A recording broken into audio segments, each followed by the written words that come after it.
bienvenue à tous sur votre chaîne Apprendre le français avec Jalel. En fait, on va continuer aujourd'hui sur l'étude de votre roman La boîte à merveilles d'Ahmed Safraoui. En fait, on est arrivé sur le 8e chapitre. En fait, on va continuer sur la même structure d'étude, la même manière d'étudier cette partie du ce 9e chapitre de La boîte à merveilles. C'est un conte de vie, c'est un conte de vie quotidienne. Aujourd'hui, Ahmed Safraoui il a 37 ans. Il se rappelle son enfance une fois avait 6 ans. Il est en train de revenir avec sa mémoire pour nous citer, pour nous raconter une vie quotidienne.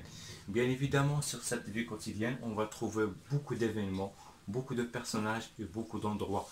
Mais tout simplement, on va s'arrêter juste sur les points qui sont essentiels, sur les lieux, sur les personnages, sur les événements qui sont bien évidemment essentiels, qui sont radicaux de l'histoire d'Ahmed Safraoui. Donc mes amis, on va continuer de la même structure, de la même manière d'étude. On va commencer par les lieux. Les lieux de cette partie-là, c'est toujours Dar Chouafa, la maison de la voyante. Le nouveau Msid, en fait, il y a un nouveau local, un nouveau emplacement pour continuer l'étude du Coran, à part bien évidemment le Msid qui est connu. D'accord, il y a le souk ou bien le marché, ou bien la Krisaria, ou bien tout simplement les espaces de commerce de la ville de Fès. On passe au personnage Sidi Mohamed, toujours, ses parents, les Zoubida, Mal et les Aïcha et d'autres personnes. En fait, il y a d'autres personnes, mais qui ne sont pas, bien évidemment, essentielles. On va s'arrêter tout simplement sur les éléments, sur les personnes qui sont essentielles sur le conte et sur cette partie. On va partir sur les idées principales. Les idées principales, on va commencer le 8e chapitre, le chapitre 8 par le commencement de l'été. En fait, voilà, c'est l'été qui s'annonce, il commence, c'est la chaleur.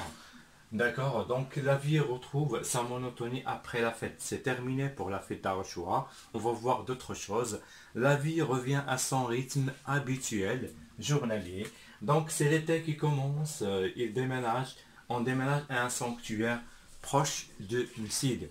Donc tout simplement, le frère a décidé de déménager vers un autre local, un sanctuaire proche du Msid, à cause de la chaleur. Comme vous connaissez mes amis, c'est la ville de Fès, en fait c'est l'été, le commencement de l'été, ça devient un petit peu trop dur, que ce soit pour les élèves, que ce soit pour le frère.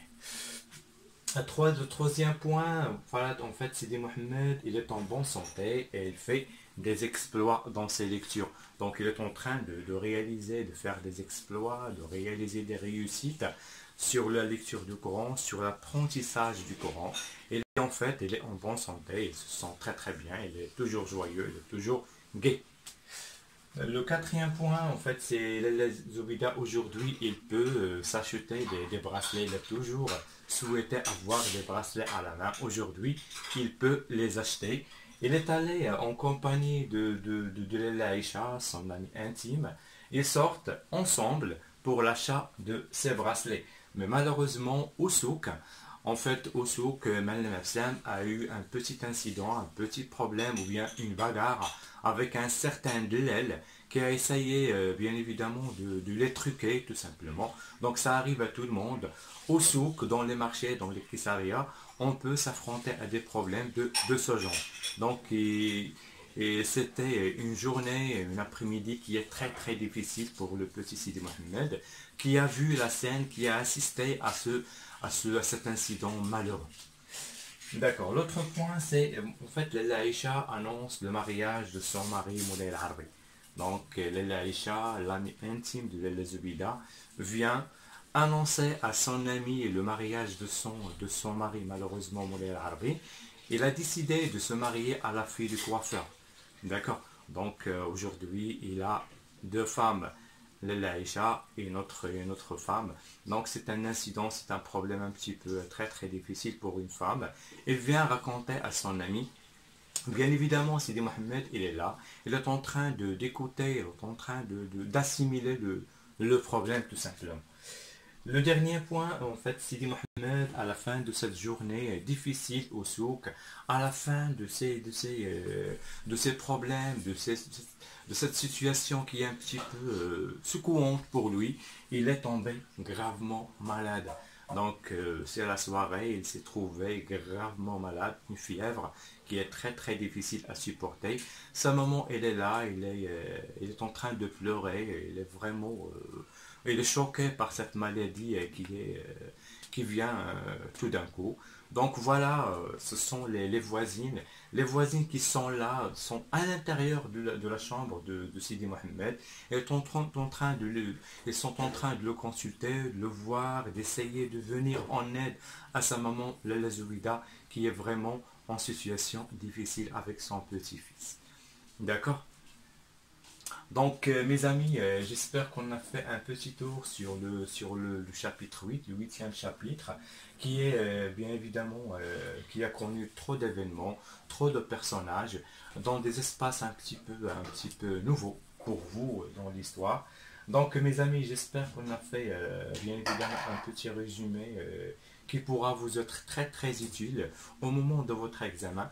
Vous allez certainement vous trouver devant un petit texte, un petit extrait de l'histoire que vous allez devoir situer dans l'histoire, que ce soit au début, au milieu ou bien à la fin de l'histoire. Et en plus de ça, vous allez devoir lire attentivement votre petit texte pour pouvoir répondre aux questions de compréhension, aux questions de vocabulaire. Donc tout simplement, mes amis, on est en train de vous aider, de vous soutenir, de vous venir en aide pour bien comprendre les événements phares de l'histoire, les personnages essentiels et les lieux qui sont marquants dans l'histoire. Donc mes amis ما بقى لي الا نودعكم على امل لقائكم في une autre vidéo. ما تنساوش تسكرايب، اشتركوا في القناه ديالنا باش يوصلكم كل جديد، تفعل الجرس بطبيعه الحال. Si vous avez des commentaires, si vous avez des questions, si vous avez des remarques, on est là pour échanger avec vous. ما بقى لي الا نتمنى لكم يوم سعيد. Très très bonne journée. Merci beaucoup mes amis. Au revoir.